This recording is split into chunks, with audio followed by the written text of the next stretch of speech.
나는 못난 놈이다. 나는 미국은 내가 왜 그랬을까? 역시 나는 주식은 안 돼. 막 이런 맞아. 패배감에 자꾸 빠져드는 거죠. 안녕하세요, 여러분. 안녕하세요. 네, 자, 어썸 오피스에 또 새로운 초대 손님이 오셨습니다. 아마 여러분들 중에 어피티에서 이분의 성함을 들어본 분들도 있을 거고요. 아니면 돈키 레터를 구독하시는 분들도 있을 겁니다. 닉네임 효라클, 본인 소개 부탁드릴게요. 네, 안녕하세요. 소개해 주신 대로 어피티에 글을 이제 쓰기도 하고, 또 제가 자체적으로 돈키레터라는 걸 발송하기도 하고, 또 돈문고라는 유튜브 콘텐츠를 생산하고 있는 효라클입니다. 네, 반갑습니다. 그런데 사실 오늘 제가 이제 효라클님을 모시고 좀 처음 들어보고 싶은 얘기는 일단 많은 분들이 이제 가슴 속에 이제 사직서를, 사표를 들고 다니잖아요. 퇴사 선배라고 할 수가 있어요. 근데 뭐 그냥 뭐 퇴사를 하신 게 아니라 돈을 많이 벌어서 퇴사를 하셨는데 무려 30억이라고요. 이런 얘기 하잖아요. 얼마 있으면 회사 그만둘래? 근데 30억 있다라고 하면 나 당연히 그만두겠다. 이렇게 생각하시는 분들이 많을 것 같기는 해요. 자, 그러면은 이 30억. 그리고 사실 저는 주식으로 30억이라는 게 더 대단한 것 같아요. 부동산은 사실 30억이 제 기준에서는 그렇게 어려워 보이지가 않은데, 일단 처음에 종잣돈이 얼마였을까요? 저는 종잣돈이 마이너스 통장 4천만 원으로 시작을 했어요. 마이너스 통장? 그러면 전 정말 궁금한 게, 마이너스 4천만 원, 어쨌거나 4천만 원으로 주식을 투자하신 거잖아요. 그래서 몇 년 만에 30억이 된 건가요? 그게 저는 이제 항상 얘기를 하는 게 자산은 계단식으로 든다. 어떤 그런 갑자기 퀀텀 점프를 하는 그 전까지는 그냥 뭐 제자리였어요. 다시 벌고, 벌고 잃고 이거를 반복을 하면서 이렇게 하다가 어느 순간에 이제 팡 하고 이렇게 떴어요. 뛰는 그런 순간이 이제 오니까 이제 알겠는 거죠. 이제 깨달음이 온 거네. 이렇게 평소에 잘할 필요 없구나. 5년, 6년 동안 이렇게 간 건 아니었다. 이렇게 가다가 딱 하고 그 다음에 뭔가를 깨닫고 그렇게 해서 두 배 이런 식으로 좀 갔던 게 크지 않았나 합니다. 우리가 뭐든지 그렇잖아요. 근데 성공이라는 게 보여지지는 않지만 쌓아가는 과정이 필요한 것 같아요. 근데 투자라는 것도 결국에 내 실력을 조금씩 쌓아가는 순간이 있는 거고, 어느 순간 그게 이제 팡 튄다는 거잖아요. 그러면 언제 한번 빵 점프가 있었나요? 저 같은 경우에 그게 이제 가장 크게 왔던 거는 이제 비트코인이었죠. 2017년 6월쯤에 이제 뭐 망설이다가 처음 이제 투자를 하기 시작을 했습니다. 그래서 했는데 이게 보통 일이 아닌 것 같은 거예요. 코인의 상승세가? 이거는 알고 하는 게 아니구나. 그런 이제 어떤 직감이 들면서 이제 그때 그 뭐 코인이라든지 아니면 뭐 두나무라든지 뭐 이런 관련된 주식 이런 걸 통해서 이제 수익을 냈던 게 그게 이제 가장 이제 크게 점프를 했던 계기였거든요. 코인으로 그러면 얼마를 모신 거예요? 코인으로 제가 그래도 한 4, 5억 정도. 와. 수익률이 몇 퍼센트가 됐었던 거예요? 400, 500% 정도. 그렇죠, 그 정도가 돼야죠. 그러니까 마이너스 4천 정도로 해가지고 뭐 이게 빵빵빵빵 튄 거네요. 그런 식으로. 엑시스를 되게 잘하셨네요. 코인도 사실은 그때 시작하신 분들 중에 물린 분들도 상당해요. 많은 사람들이 딱 이렇게 최저점에 딱 사가지고 그 다음에 이렇게 엄청 올랐다가 내려온 어떤 그래프를 보면은 다들 야 저기서 팔았어야 됐네 라고 생각을 하는데 대표님도 잘 아시겠지만 인간은 최고점을 알 수가 없잖아요. 그런 생각을 하면 안 돼. 비합리적인 신념이에요. 저는 어떤 식이냐면 예를 들어 600만 원의 비트코인을 샀어요. 근데 1000만 원 되면 팔아야지 이렇게 생각을 하고 있다가 1000만 원이 진짜 됐어요. 그럼 그대로 팔아요. 근데 느낌이 쎄한 거죠. 이게 1000만 원이 끝이 아닌 것 같네. 더 갈 것 같네. 보니까 진짜 막 더 가는 거예요. 그러면 제가 내가 이제 잘못 판단했구나. 그걸 빠르게 인정하고 또 들어가. 1300만 원, 1400만 원 다시 들어가는 거죠. 그래서 다시 난 2000만 원 되면 팔아야지. 뭐 그렇게 해가지고 또 팔고 나오고 또 팔고 하고 그러다가 보면은 언젠가 고점에 이제 물리는 날이 오겠죠? 맞아. 그러면 그때 이제 손절을 하고 그냥 나오는 거죠. 아. 네, 끝까지 계속 뭐 여기서 사서 여기서 파는 것이 아니라 네네네. 네, 이 정도 먹고 나왔다가 아니네? 네, 아니네? 다시 들어갔다가 또 가네? 했다가 또 나왔다가 하다가 고점에 물리면 그냥 손 털고 나오고. 네, 하다가 막 갑자기 막 20-30%씩 폭락을 한다. 그동안 벌어놓은 거 많잖아요. 그냥 미련 없이 그냥 여기가 끝인가 보다. 보통 사람들이 내가 1,000만 원에 팔았잖아요. 1,300만 원에 못 사요. 못 사. 절대 못 사요. 맞아요. 네, 이거는 또 인간의 그런 본성을 거스르는 거예요. 거슬러야 돼요. 공감하는 게 대부분 사람들이 손실난 종목을 더 못 사. 맞아요. 나 그거는 조금 이해가 안 돼요. 그래서 물타기를 못 해요. 내가 만약에 제가 그래서 얘기를 해요. 지금 뭐 마이너스 50%다. 너 얼마 돼 있냐? 뭐 지금 돼 있어요. 그러면은 그거 그냥 뭐 1,000만 원어치만 더 사세요. 그러면은 똥똥대고 조금만 오르면 그냥 X 사세요. 근데 그거 못 사요. 자신감을 잃은 거죠. 떨어지는 과정에서 나는 못난 놈이다. 나는 역시 내가 왜 그랬을까? 역시 나는 주식은 안 돼. 막 이런 맞아. 패배감에 자꾸 빠져드는 거죠.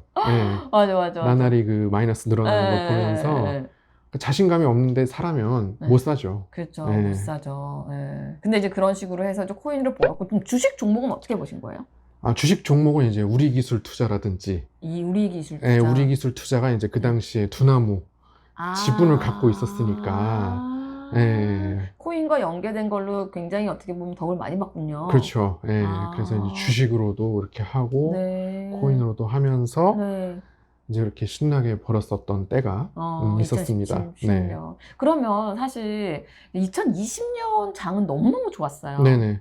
그때는 진짜 넣어둔다고 다 버는 시장이었고, 제 생각에는 이제 실력이라는 게 갈리는 타이밍이 작년 이제 8월 이후였다고 봐요.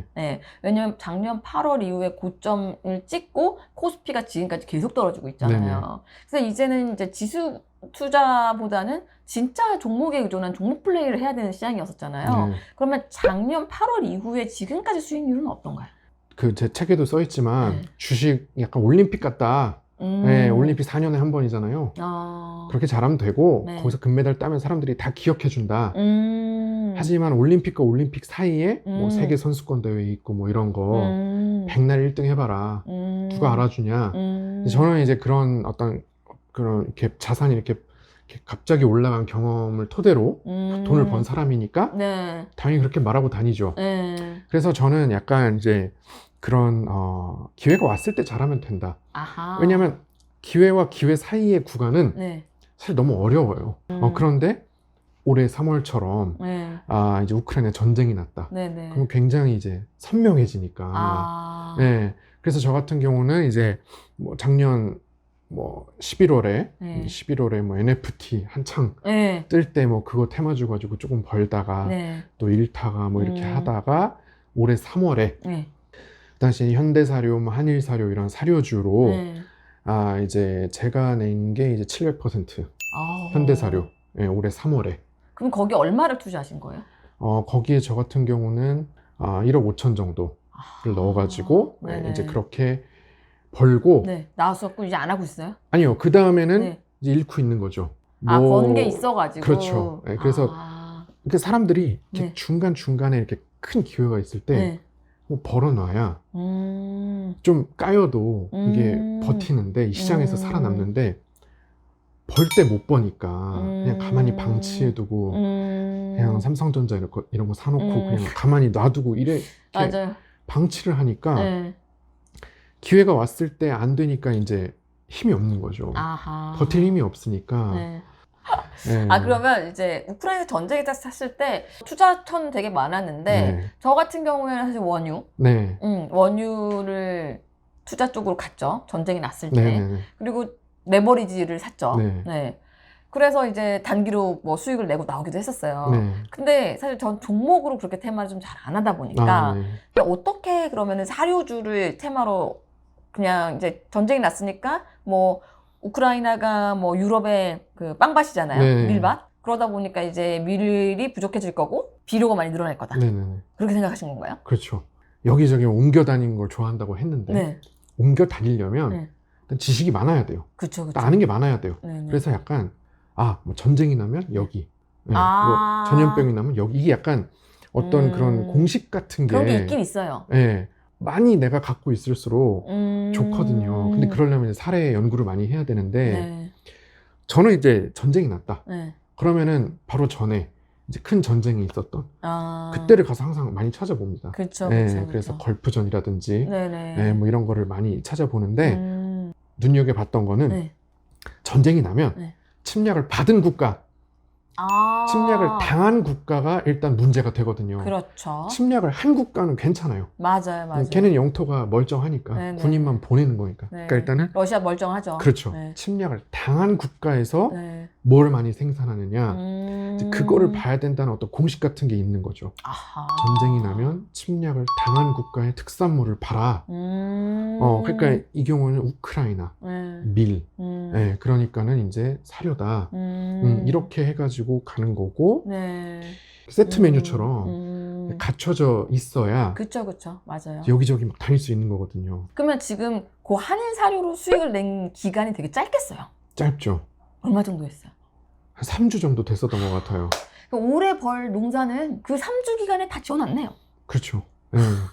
그때 올림픽 때 금메달 한번 따고 그 다음에 뭐 대회 끝났는데 근데 이제 약간 쉬어가는 거지. 뭐 그냥 먹을 거 먹고 놀 거 놀고 그렇게 하다가 좋은 전략인 것 같아요. 또 다음에 올림픽 오면은 또 훈련 해가지고 그쵸.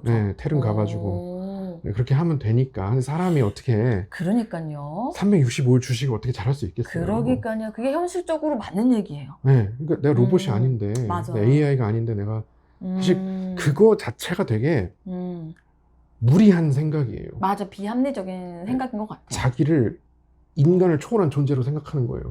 지적인 존재로. 어떤 자산이 꾸준히 늘고 1년 내내 일정한 수익을 내고 한 달에 얼마씩 벌고 이런 모든 것들이 사실 그냥 부담을 주는 거거든요. 자기한테 힘들게 하고 자기 자신을 막 몰아세우고 굳이 그럴 게 있나. 그냥 뭐 그냥 내가 손해 볼 때는 본다. 그렇게 하다 보면 또 그 죽으란 법은 없듯이 또 올림픽도 한번 경기가 열릴 거 아니에요. 또 뭐 와요. 내년에 또 뭐 올 것 같아요. 맞아요. 자, 근데 진짜 오늘 정말 이 효라클님의 어떤 그 실전에서 묻어나오는 어떤 그게 저거 정말 많이 느끼는 게 이제 진짜 투자라는 거는 늘 벌 수 없는 상황이거든요. 근데 이제 마이너스 4천에서 주식으로 이제 30억까지 벌어본 경험이 있기 때문에 이런 얘기를 해주실 수 있는 것 같아요. 마지막으로 내가 늘 수익을 못 낸다라고 자책하거나 이런 분들에게 좀 한마디 좀 해주신다면. 그러니까 그런 분들은 아마 주변에 주식으로 큰 돈을 벌어본 경험이 있는 사람이 없을 거예요. 그럴 수 있어요. 그런 사람이 있다면 그 사람이 분명히 괜찮다. 야, 지금 그냥 뭐 잃는 시장이야. 괜찮아 라고 해줄 거예요. 근데 사실 그런 잘하는 사람이 그렇게 얘기해주면은 엄청 위안이 되거든요. 그래, 내가 못하는 게 아니구나. 그렇지. 근데 그런 사람이 주변에 없으니까 유튜브나 이런 데 보면은 다 맨날 버는 것처럼 보이거든요. 그러니까 그런 거 보고 있으면은 나만 그런 것 같은 거예요. 그러니까. 자, 근데 유튜브 보고 따라 샀다가 손해봤다는 사람도 많아요. 그 유튜버들도 이제 뭐 벌 때는 많이 벌겠지만 계속 그렇게 못 벌어요. 맞아요. 근데 유튜버들은 계속해서 버는 것처럼 해야. 그렇죠. 또 구독자가 늘어나니까. 조회수가 나오고 구독자가 늘어나니까 그렇게 하는 것 뿐이지. 유튜버가 나와가지고 여러분 이번 달에는 포기하세요.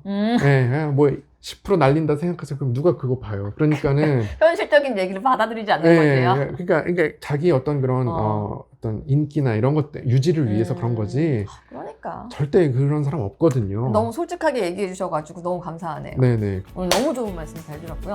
2부에서는 지금 시장 상황에 대한 진단과 개별 종목에 대한 얘기를 한번 더 들어보도록 하겠습니다.